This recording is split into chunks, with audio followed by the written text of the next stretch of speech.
Good morning, children.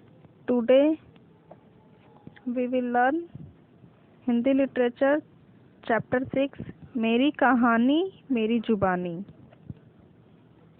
आज हम पढ़ेंगे हिंदी लिटरेचर पाठ 8 मेरी कहानी मेरी जुबानी।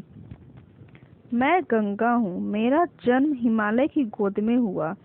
नन्ही सी धारा के रूप में जिस स्थान पर सबसे पहले प्रकट हुई उसे गोमुख कहते हैं। उस जगह की आकृति गाय के मुख के समान है, इसलिए इसका नाम गोमुख पड़ा। गंगा का नाम गोमुख क्यों पड़ा? क्योंकि गंगा जिस स्थान से नन्ही सी धारा के रूप में प्रकट हुई है उस स्थान यानी कि उस स्थान की आकृति कैसी है? गाय के मुख के समान है, इसलिए उसका नाम गोमुख पड़ा। पहाड़ों के बीच से अपना रास्ता बनाती हुई मैं गंगोत्री पहुंचती हूँ। यह मेरे तट पर पहला तीर्थ स्थान है। यहाँ एक मंदिर है। कहते हैं बड़ी तपस्या के बाद राजा भागीरथ मुझे यहाँ लाए थे, इसलिए मेरा नाम भागीरथी पड़ गया। गंगा का नाम भागीरथी क्यों पड़ा?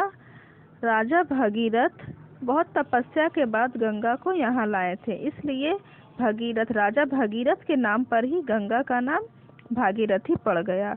गंगोत्री से मैं नीचे उतरती हूँ। पहाड़ों की गहरी घाटियों को पार करती हुई, चट्टानों से टकराती हुई, नृत्य करती हुई मैं बद्रीनाथ पहुँचती हूँ। बद्रीनाथ से अलकनंदा भी मुझसे आकर मिलती है।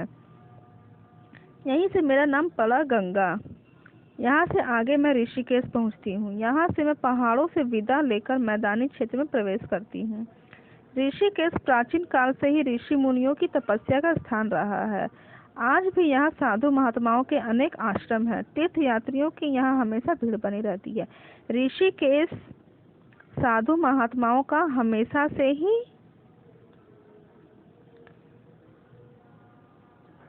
पसंदीदा स्थान रहा है। साधु महात्मा बहुत दूर दूर से आते हैं, यहाँ तपस्या करते हैं। तपस्या के लिए ऋषिकेश प्रमुख स्थान हमेशा से ही रहा है। आज भी यहाँ बहुत दूर दूर से साधु महात्मा आते हैं, तपस्या करते हैं। यहाँ ऋषि मुनियों का हमेशा भीड़ लगे रहता है। यहाँ ऋषि मुनियों के अनेक आश्रम भी हैं।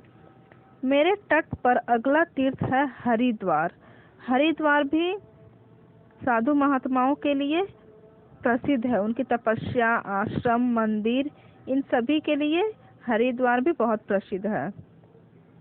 हरिद्वार अपने आश्रमों और मंदिरों के साथ साथ हर की पैड़ी नामक घाट के लिए प्रसिद्ध है। मेरी आरती के लिए सायंकाल भक्त लोग दीप जलाकर मेरी धारा में इसे प्रभावित करते हैं। हरिद्वार में हर संध्या को आरती होती है। गंगा की आरती की जाती है और दीप जलाकर पूजा की जाती है और उस दीप को गंगा में प्रवाहित की जाती है, यानी गंगा में बहा दी जाती है। जल में बहते जगमगाते दीपों का दृश्य देखते ही बनता है। हरिद्वार में हर 12 वर्ष के बाद कुंभ मेला लगता है। यहाँ से एक नहर भी निकाली गई है, जिससे उत्तर प्रदेश के बड़े भाग में सिंचाई होती है। इस नहर को ऊपरी गंगा कहते हैं। हरिद्वार से जो एक नहर निकाली गई है उससे उत्तर प्रदेश के एक बड़े भाग में सिंचाई होती है और इस नहर को ऊपरी गंगा कहते हैं। मैंने भारत के इतिहास में अपनी आंखों से अनेक घटनाएं देखी हैं। हस्तिनापुर और गढ़मुक्तेश्वर का तीर्थ मेरे तट पर ही स्थित है। हस्तिनापुर महाभारत काल की प्रमुख राजधानी थी। इससे आगे बढ़ती हुई मैं उत्तर प्रदेश के औद्योगिक नगर कानपुर पहुंचती हूँ। उत्तर प्रदेश का औद्योगिक नगर है कानपुर, वहाँ गंगा पहुँचती है। यहाँ कपड़े, चमड़े तथा लोहे इत्यादि के प्रमुख कारखाने हैं। उत्तर प्रदेश में क्या चीज़ के कारखाने हैं? कपड़े, लोहे, चमड़े, और भी कारखाने हैं, लेकिन ये तीनों प्रमुख हैं। मैं हमेशा आगे बढ़ती रहती हूँ। बढ़ते हुए मैं भारत के प्राचीन नगर वाराणसी पहुँचती हूँ। इसका नाम काशी भी है। यह एक प्रसिद्ध नगर है। यहाँ भगवान विश्वनाथ का दर्शन करने लोग दूर दूर से आते हैं।